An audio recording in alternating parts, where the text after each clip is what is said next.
श्री हनुमान जी महाराज, श्री सरयू मैया, जिनकी सन्निधि में बैठ करके हम आप भगवान की कथा कहने और सुनने का सौभाग्य प्राप्त कर रहे हैं।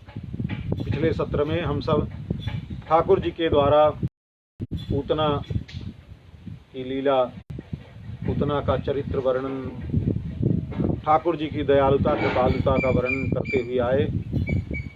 जब नंद बाबा मथुरा से लौट करके आए, उनको पता चला कि पूतना मर गई है। इतना बड़ा शरीर देख करके नंद बाबा ने सभी गोप ग्वालों से कहा कि इसके शरीर के टुकड़े करके एक जगह इकट्ठा कर दो, और जो भी पेड़ टूटे हैं और भी जो जलावनी पड़ी रहती है, अब गायों का गोश्त है, इतनी गायें हैं तो गोबर ओबर जो कुछ था सब ले आकर के और पूतना के शरीर में आग लगा दिया। दह्यमानस्य देहस्य धूमश्चागुर सौरभा। जब देह जलने लगा पूतना का, तो पूतना के शरीर से, वैसे सामान्यतः ये स्थिति होती है कि किसी का भी शरीर जब जलता है, मृतदेह चिता पर, तो चिता में जब अग्नि लगती है तो उसके जब शरीर जलने लगती है तो उससे एक प्रकार की दुर्गंधी प्रकट होती है। तो और उस दुर्गंधी के लिए और जलाने के लिए भी अनेक प्रकार के धूप है, अगर है, तगर है, बहुत सी चीज़ें, घी आदि डाल करके उसको, तो ये सारा प्रयोग किया जाता था। पर पूतना के शरीर में कुछ नहीं, बस केवल वो जलावनी लकड़ी और जो कुछ भी था ऐसे इधर उधर, कोई अच्छी चीज़ नहीं पड़ी थी, गाय का गोबर छोड़ करके बाकी सब ऊट पटांग चीज़ें ही थी। तो पर उस शरीर में जब आग लगी और शरीर जलने लगा, तो उस जलने से पूतना के शरीर से जो दुर्गंधी निकलनी थी, दुर्गंधी ना निकल करके सुगंधी प्रकट हो रही है। सबको ऐसे लगा था कि इतना लंबा चौड़ा शरीर जल रहा है, क्या स्थिति होगी। पर जब जलने लगा तो सुगंधी जब निकली तो सब आश्चर्यचकित हो गए। दह्यमानस्य देहस्य धूमश्चागुर सौरभा उत्थितः कृष्ण निर्भुक्त सपद्याहत पापमना।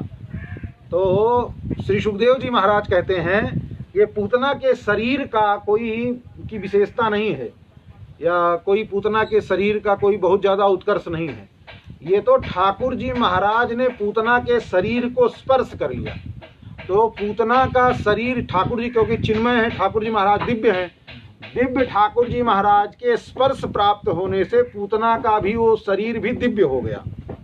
जब दिव्य हो गया तो दिव्य शरीर जब जलने लगा, तो उससे सांसारिक शरीर की अपेक्षा दिव्य शरीर से जो सुगंधी प्रकट होती है, वो सुगंधी प्राकट हो गई। क्यों हुई? क्योंकि ठाकुर जी महाराज ने उसके वक्षस्थल में मुख लगाया और दूध पान किया, तो इस कारण से।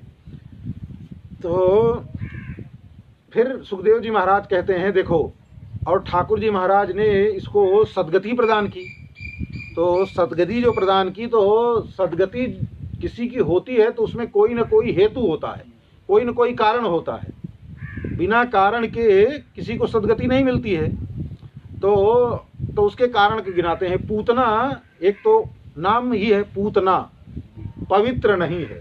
जीवन की ना तो कोई इसकी क्रिया पवित्र है, ना तो कोई इसका, ना तो इसका शरीर पवित्र है, ना तो इसकी सोच पवित्र है।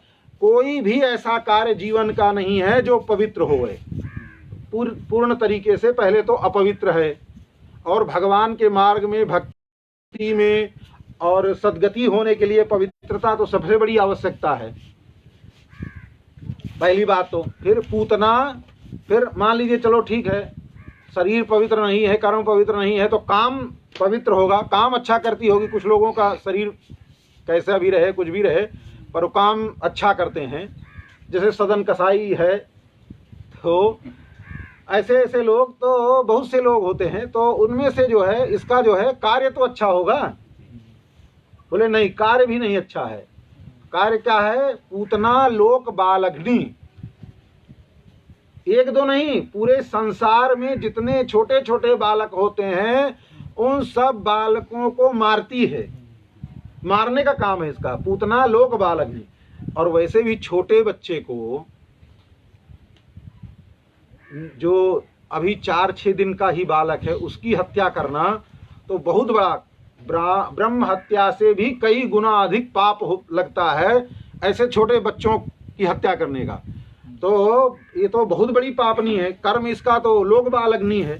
संसार के छोटे छोटे बच्चों को मारती है तो और कितना भी हो, देखिए यहाँ तक कि अगर छोटा सा नन्हा सा अपने सबकी भावना के अनुसार सूरिया का बच्चा भी जो है अगर छोटा सा होता है तो देखने पर वो भी अच्छा लगता है।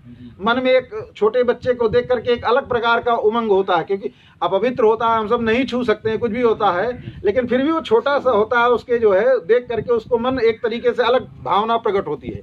और उस पर मनुष्य के बालकों को, इतने छोटे बालक को, नन्हे बालक को मारे तो उसका हृदय कैसा होगा, कितना कल्पना करिए कैसा हृदय होगा उसका। तो पूतना लोक बालग्नि। तो फिर सोचे कि भाई और कुछ होगा, चलो नहीं है तो खान पान तो ठीक होगा। बोले नहीं, रुधिरासना, इसका रुधिर ही आसन है, खून पीना ही इसका काम है। और खून भी किसका पीती है? उन्हीं छोटे बच्चों का। जिसको पूतना लग जाती है, 6 दिन के बच्चे को जो पूतना लग जाती है तो उसका शरीर ऐसा होता है सूखा, शरीर का धीरे धीरे धीरे धीरे धीरे धीरे वो खून ही खत्म हो जाता है। वो पूतना करती क्या है, वो सारा खून पी जाती है। जब शरीर में खून नहीं रहता तो छोटा बालक मृत हो जाता है। तो इसका खान पान भी ठीक नहीं है, राक्षसी है। तो पूतना लोक बालग्नि, पहले तो पूरे संसार के बालकों को मारती है, चलो ये भी करती है, खान पान भी ठीक नहीं है। तो कोई कुल अच्छे कुल खानदान में पैदा हो गई होगी भाई, कभी कभी होता है ना, संबंध के नाते कोई कितना बुरा हो। जैसे प्रहलाद जी महाराज को ठाकुर जी महाराज आशीर्वाद दे दिए कि तुम्हारे वंश में हम किसी को दंड नहीं देंगे, किसी को मारेंगे नहीं, और तुम्हारे वंश का 21 पीढ़ी का जो है 7 इधर 7 उधर सब आशीर्वाद दे दिए हैं। तो हो सकता है चलो ठीक है, ये भी किसी अच्छे वंश में, कुछ अच्छे खानदान में पैदा हो गई। बोले ऐसा भी नहीं, राक्षसी है, कोई अच्छा खानदान भी नहीं, कोई वंश परंपरा भी बहुत अच्छी नहीं है, ये राक्षसी है और रुधिरासना तो है। तो चलो इतना होने पर भी किसी का कर्म अच्छा ना होवे, किसी का शरीर अपवित्र ना हो, सोच अपवित्र ना होवे, कुछ भी ना होवे, और खान पान भी ठीक ना होवे, वंश भी अच्छा ना होवे, हृदय भी कठोर होवे। चलो ठाकुर जी के पास इतना सब कुछ होते हुए भी ठाकुर जी के पास ऐसा कोई संयोग जगा, कोई ऐसा हुआ कि ठाकुर जी के पास आ गई, अच्छी भावना से ठाकुर जी के पास आ गई होगी, इसलिए ठाकुर जी ने कृपा कर दिया। बोले नहीं नहीं, ठाकुर जी के पास आई तो ये तो सत्य है, ये सत्य है कि ठाकुर जी के पास आई, पर कोई अच्छी सद्भावना से नहीं आई, और ठाकुर जी को भी मारने के लिए आई। जिघान सयापि हरे, ठाकुर जी को आई तो ठाकुर जी, पर भावना उसकी है कि जाऊंगी उस नंद के छोरा को कालकूट विष पिला करके मार दूंगी, ऐसी भावना है हृदय में। तो ठाकुर जी को मारने की भावना लेकर के आई, कोई अच्छी भावना से नहीं आई। पर एक कार्य उससे अच्छा हो गया। क्या हुआ? स्तनम दत्वाप सद्गतिम, उसने ठाकुर जी के मुख में अपना स्तन दे दिया। स्तन देना ही उसका जो है, ठाकुर जी महाराज ने सोचा, विचार किया कि स्तन दे दिया है तो स्तन तो पान छोटा बालक माँ का ही करता है, तो कैसो भी हो इसने दूध पिलाना चाहा तो इसको अब माँ की गति ही प्रदान करते हैं। तो ठाकुर जी महाराज ने माँ की गति प्रदान कर दी।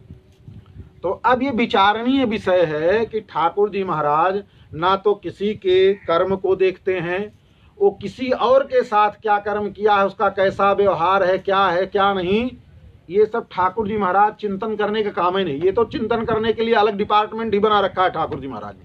ओ यमराज हैं, पापी है, पाप करता है, ठाकुर जी उस तरफ न तो दृष्टि जाती न किसी को सोचते ही हैं। जो कोई गलत काम करता है उसके यमराज नियुक्त हैं, अपना वो नरक में आना जाना, मरना खपना जो कुछ भी है। पर ठाकुर जी देखते हैं कि हमारे नजदीक आया, किस भावना से आया, ठीक है, अच्छी भावना से आया, दुर्भावना से आया, कामाद गोप्यः भयात कंस्यः, तो द्वेषात् चैद्यादयो नृपाः। तो इस प्रकार से कोई दोष द्वेष करता, ठाकुर जी महाराज से द्वेष करता हुआ भी शिशुपाल आया। बस ठाकुर जी महाराज ने सोचा ना, आया तो द्वेष करता हुआ ही आया, कुछ भी करके आया तो हमारे समीप। बस ठाकुर जी की यह है कि हमारे समीप आया बस। तो इसलिए ठाकुर जी महाराज उसको भी बिना कोई उसके चरित्र, बिना उसके स्वभाव, बिना कुछ सोचे, बस ठाकुर जी की सामीप्यता मात्र हो गई। इसी समीपता के नाते ठाकुर जी महाराज कृपा कर देते हैं। तो और वो उसका क्या है, अच्छा चरित्र है, अच्छा गुण है, अच्छा ये, ठाकुर जी को इस विषय में सोचना ही नहीं, कभी चिंतन ही नहीं करते, क्योंकि ठाकुर जी तो पुरुषोत्तम है ना। ठाकुर जी देखो, एक बात होती है और इसको समझ लीजिए, कोई किसी के भी दुर्गुण को अगर दुर्गुण मान करके चिंतन करता है, किसी के भी, चाहे अच्छा व्यक्ति हो, बुरा व्यक्ति हो, कुछ भी हो, बुरे व्यक्ति के दुर्गुण को चिंतन करके अरे वो तो बहुत गलत करता है, बहुत गलत करता है, ऐसा कोई चिंतन करेगा तो होगा क्या, एक दिन वो सारे दुर्गुण उसी के अंदर आ जाएंगे।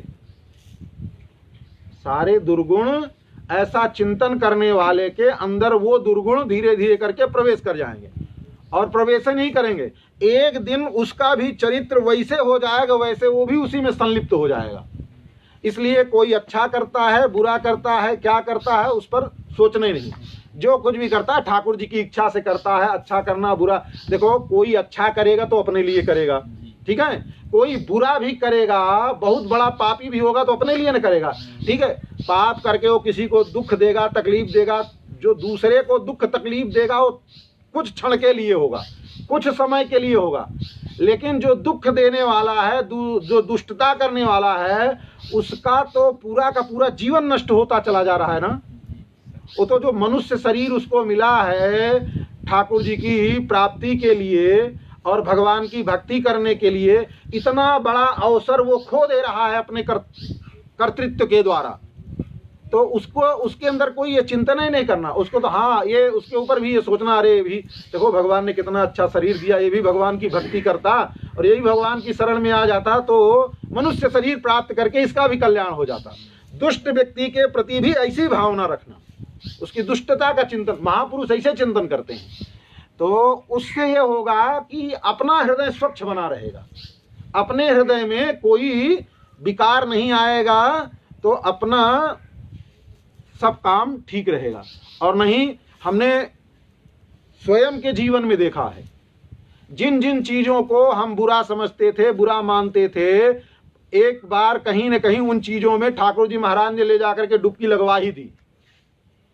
ये होता है, स्वयं अगर अपने जीवन पर स्वयं अनुभव करेंगे ना, तो ये जीवन में होता है। जिस चीज को आप बुरा मानिए ना, जिस चीज को आप एकदम घृणा करिए, एकदम बुरा मानिए, ये बहुत खराब है, बहुत खराब है, एक दिन ठाकुर जी महाराज ले जा करके उसी में पटकेंगे, क्योंकि ठाकुर जी को गुमान किसी का पसंद नहीं, किसी को अपने बल का, अपने उसका, अपने चरित्र का और अपने जो है उसका, हाँ ठाकुर जी को तो ये पसंद है केवल हमारे भरोसे रहे, और ठाकुर जी के भरोसे रहे, अपना सारा बल भरोसा छोड़ करके केवल ठाकुर जी महाराज के बल भरोसे सब पड़ा रहे, तो अच्छा हो रहा है, बुरा हो रहा है, वो भी ठाकुर जी की इच्छा है, ऐसा चिंतन करेंगे तो बुरा होगा ही नहीं, ठाकुर जी महाराज सब अच्छा इच्छा करेंगे।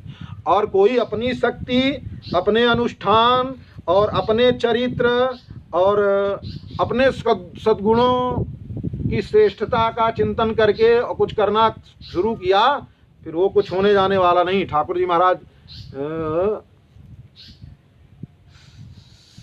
तो ठाकुर जी महाराज शिव ब्रह्मादिक जाहि डराही, अपर जीव के ही लेखे माही। तो ठाकुर जी महाराज की ऐसी माया है कि शिव ब्रह्मादिक इंद्र आदि जो बड़े बड़े हैं, ये सब ठाकुर जी की माया से डरते हैं।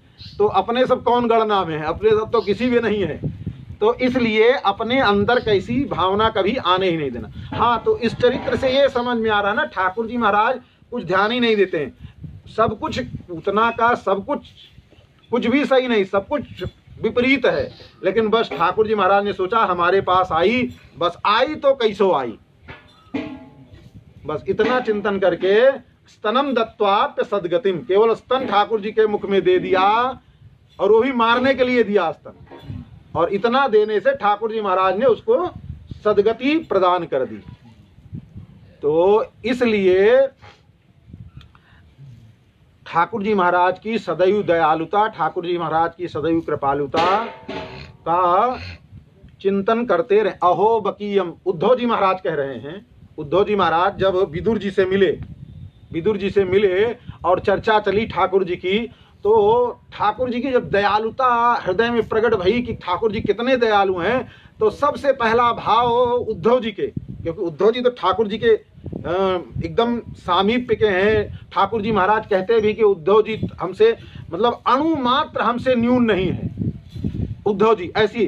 तो उद्धव जी को जब ठाकुर जी की दयालुता कृपालता, ठाकुर जी के रहे हुए क्षण बिताए हुए उन सब का जब स्मरण आया, तो उद्धव जी महाराज भी याद करके यही कहते हैं, अहो बकीयम स्तन कालकूटम। देखो कितना बड़ा आश्चर्य है। वो बकासुर की जो बहन पूतना, अहो बकीयम स्तन कालकूटम, वो तो अपने स्तन में कालकूट विष लगा करके आई।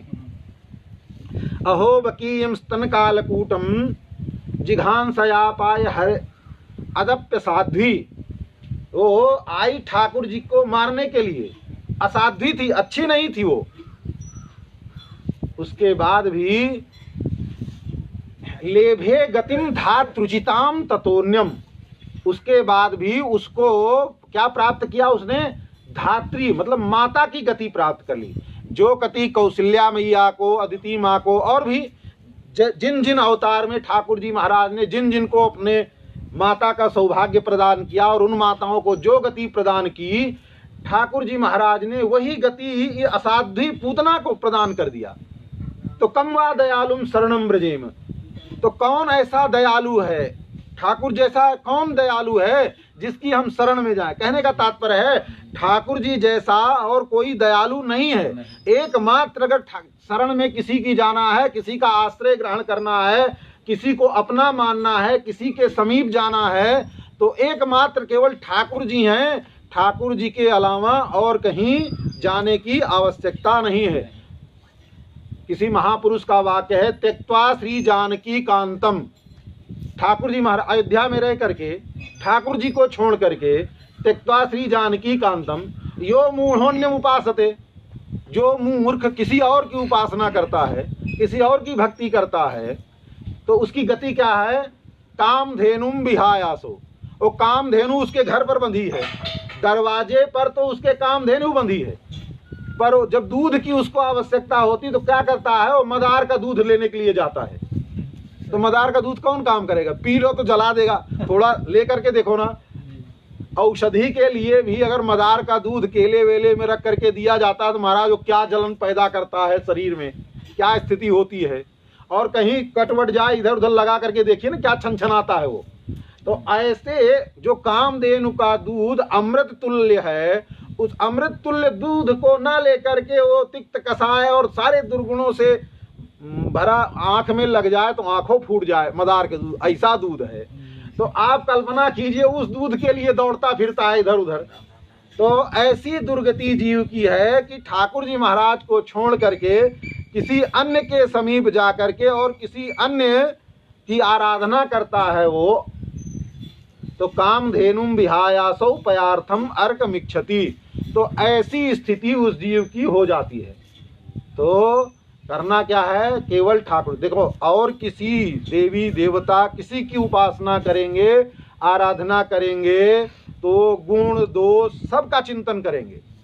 कभी कोई भी देवी देवता, और सबसे पहले और कोई देवी देवता बिना अपने स्वार्थ का चिंतन किए आपके ऊपर कृपा करेंगे ही नहीं।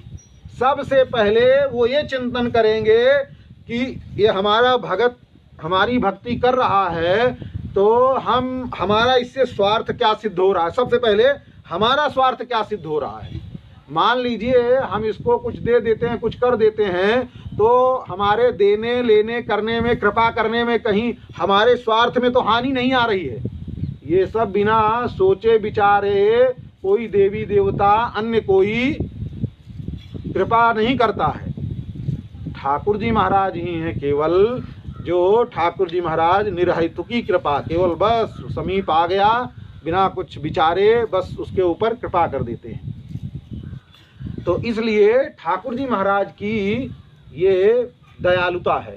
पर जीव का ऐसा स्वभाव है ना, कभी गंगा गए गंगादास, जमुना गए जमुनादास, जिसका महात्म सुना, अरे कभी भूत का सुन लिया, कभी प्रेत का सुन लिया। होता ना गांव में कटबैठी है, लोग कहते हैं अरे भैया ऐसा करो 40 दिन पर बबूल पर वो लोटा का पानी ढार दो तो प्रकट हो जा। होता किसी को नहीं है, आज तक किसी को हुआ नहीं है, पता नहीं हुआ कि नहीं हुआ, अगर मान लो किसी को हुआ भी हो, पर लेकिन सुनाई सुनाई बात है, पर लोगों को वो महात्मा सुनता है, उतनी बात सुनता है तो बस उसी तरफ खींचा चला जाता है।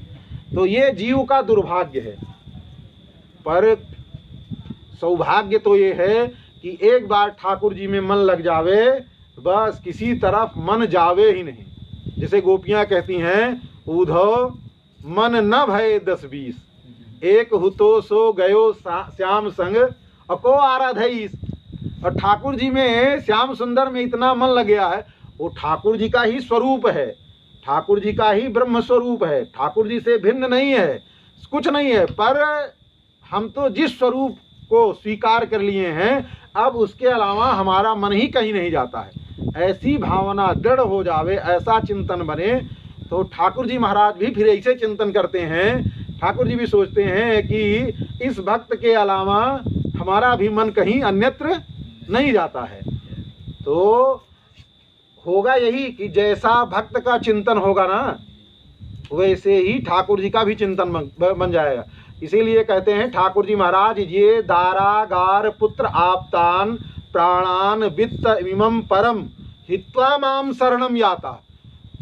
हमारी शरण में आ जाता है। शरण में आने के बाद मान लीजिए फिर वो कुछ गलती भी करता है, सब कुछ पत्नी को छोड़ करके, घर को छोड़ करके, धन संपत्ति छोड़ करके, ये दारागार पुत्र आप्तान, अपने जो शुभचिंतकों को छोड़ करके, इन सब को छोड़ करके जो हमारी शरण में आ जाता है या साधु बन जाता है, ठाकुर जी महाराज के भरोसे सब कुछ छोड़ करके जंगल में प्रवेश कर जाता है, तीर्थ धाम में चला आता है, तो ठाकुर जी महाराज कहते हैं हित्वा माम शरणम याता कथम तांस त्यक्तुमुत्सहे। मैं ऐसे सब कुछ छोड़ करके आने वाले के को कैसे त्याग कर सकता हूँ, मैं सोच भी नहीं सकता कि उसका परित्याग कर दूं। ऐसी ठाकुर जी महाराज की कृपा है, ऐसा ठाकुर जी का चिंतन। तो ठाकुर जी महाराज तो ऊट पटांग चीज कभी चिंतन ही नहीं करते हैं, और काम ठाकुर जी का ऊट पटांग चिंतन करने का है ही नहीं। देखिए ना, एक श्री तुलसीदास जी महाराज इसी भाव को व्यक्त करते हुए कहते हैं, जे ही अघ बध्यऊ व्याध जिमि बाली।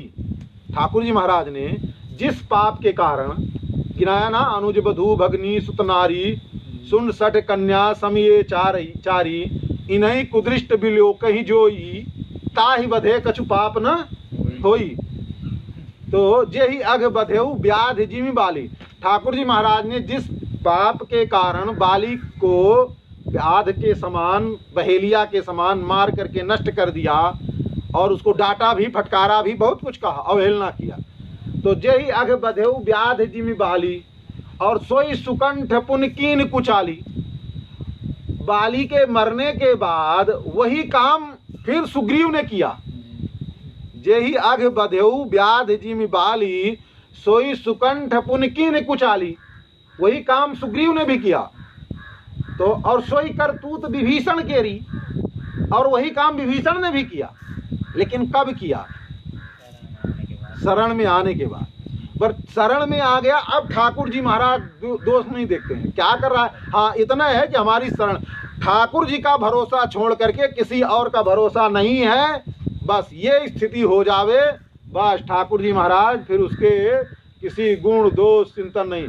अब कोई दोष भी आरोपित, कोई किसकी, पहले तो किसी की हिम्मत नहीं है कह देवे कि सुग्रीव ने गलती की, सुग्रीव गलती कर रहा है, ये हिम्मत भी नहीं है। और मान लीजिए कोई ऐसा कह भी देवे, कोई ऐसा कह भी देवे। एक बार ऐसे हुआ, विभीषण जी महाराज रंगनाथ भगवान का दर्शन करने के लिए जा रहे थे। विभीषण जी का तो बहुत ज़्यादा लंबा चौड़ा शरीर, तो दर्शन करने के लिए गए श्रीरंगम में। तो अब भगवान के प्रेम में विह्वल होता भी है, भगवान के प्रेम में, जैसे अपने सब भी कभी भगवान के प्रति बहुत मंदिर में गए, प्रेम जगा, तो पहले सोचते हैं ठाकुर जी को ये चढ़ाएंगे, भोग लगाएंगे, लेकिन जाने के बाद ठाकुर जी का दर्शन करने के बाद क्या चढ़ाना है, क्या भोग लगाना है, सब वो गायब हो जाता है, एक अलग ही स्थिति हो जाती है। ऐसा होता है। तो ऐसे ही भगवत चिंतन में भगवान के समीप जाते जाते वो विभीषण जी महाराज का कुछ ठाकुर जी के प्रेम में डूबे हुए थे, तो चले जा रहे। तो विभीषण जी कोई छोटे तो है नहीं, रावण के भाई हैं महाराज। लंका में सबसे छोटा जो है वो भी 72 हाथ का है, सबसे छोटका। तो विभीषण जी कितने बड़े होंगे। तो कोई ब्राह्मण देवता थे, तो विभीषण जी महाराज के पांव से दब गए। जब पांव से दब गए तो लोगों ने पकड़ लिया और पकड़ करके लगाया हल्ला गुल्ला, ये तो ब्रह्महत्या लग गई, ब्रह्महत्या कर लिया, ब्रह्महत्या कर लिया। अब दंड कौन? और विभीषण जी तो भक्त हैं, विभीषण जी चाहते तो किसकी हिम्मत थी, कौन पकड़ सकता? विभीषणों विभीषणा, एक गदा घुमाते तो पता चला जितने पकड़ने वाले सब पता नहीं कहाँ चले जाते। पर जो वो भगवान के भक्त है ना, भगवान के भक्तों का ये होता है कि कोई भी कार्य हो जाए तो सारा दोष अपने ऊपर ही ले लेते हैं। तो ऐसे ही विभीषण जी को लगा हाँ हमसे गलती हो गई, तो चक्रवर्ती सम्राट राघवेंद्र सरकार रघुनाथ जी हैं, सब पकड़ करके ले आए। ले आकर के विभीषण जी को ठाकुर जी महाराज के समीप पेश किया गया। तो जैसे ही ठाकुर जी महाराज के पास सामने ले आए, विभीषण जी को बंधा देखा तो सबसे पहले ठाकुर जी महाराज ने आज्ञा दिया, नहीं, नामे भक्ता प्रण, हमारे भक्त कभी बंधन में नहीं आ सकते। सबसे पहले तो ये काम करो, विभीषण को सबसे पहले जो बंधन में बांधे वो सबसे पहले खोलो। ठाकुर जी महाराज की सबसे पहली आज्ञा प्रकट भई, सबसे पहले कोई भी बात करना है, कुछ भी कहना है, सबसे पहले विभीषण को बंधन मुक्त करो। सबने ठाकुर जो विभीषण जी बंधन में बांध करके ले आए थे, बंधन मुक्त किया। हाँ अब बताओ क्या बात हो गया? तो सब लोगों ने कहा इनके द्वारा हत्या हो गई, इन्होंने एक ब्राह्मण की हत्या कर दिया। तो वशिष्ठ जी महाराज, वशिष्ठ, वामदेव, जामालकी, जाबाली, गौतम, असित, सभी ऋषिगण ठाकुर जी महाराज के, जैसे 8 मंत्री विराजते हैं वैसे सभी ऋषिगण ठाकुर जी के दरबार में विराजते हैं।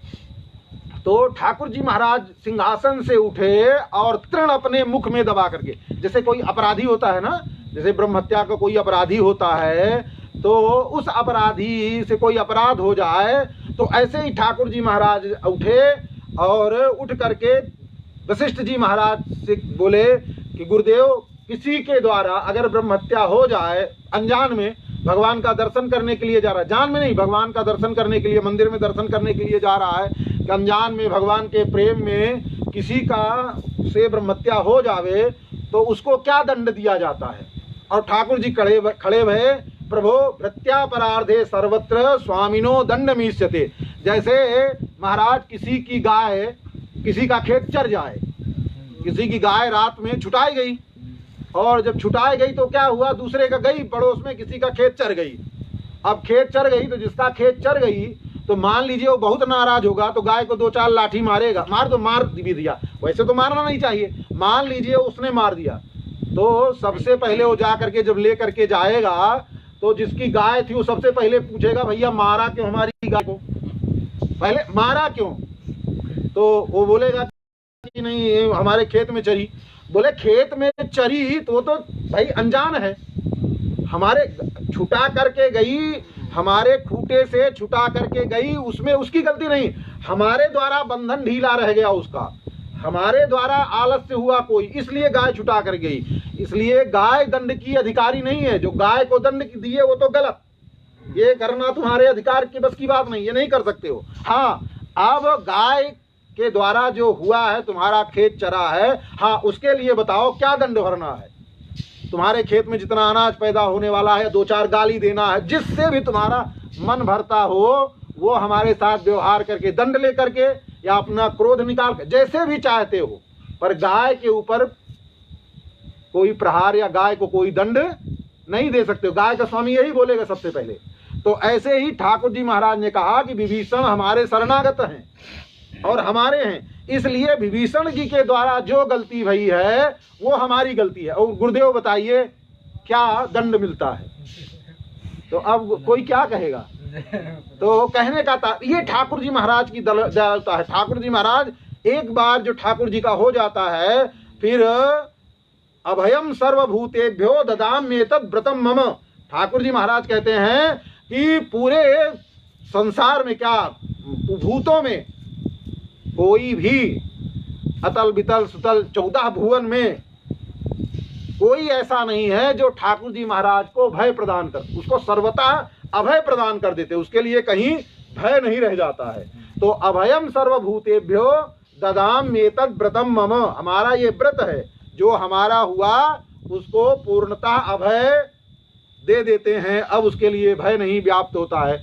तो ऐसे दयालु जो ठाकुर जी महाराज हैं, जो अपने भक्त के दोष का चिंतन नहीं करते हैं, तो जो अपने भक्तों से इतना प्रेम करते हैं, ऐसे ठाकुर जी को छोड़ करके हम सब अपनी दुर्बुद्धि के कारण किसी और की तरफ लालायित होवें, किसी और को अपना आश्रय स्वीकार करें, किसी और को अपना हितकर माने, तो इससे बड़ा दुर्भाग्य और किसी का हो नहीं सकता है। तो इसलिए अपने सौभाग्य को संजोए रखना है और बस सदैव ठाकुर जी की शरण में पड़े रहना है, बस और कुछ करने की जरूरत नहीं। और कुछ अगर करने का भी मन हो तो ऐसे ही ठाकुर जी महाराज की दयालुता, कृपालुता, ठाकुर जी के नाम गुण, इन्हीं सब का चिंतन करते हुए बस केवल जीवन बिताने की आवश्यकता है और ठाकुर जी के भक्त को कुछ करने की और आवश्यकता नहीं है। बोलिए श्री अयोध्यानाथ भगवान की, श्री रंगनाथ भगवान की, श्री लक्ष्मी नारायण भगवान की,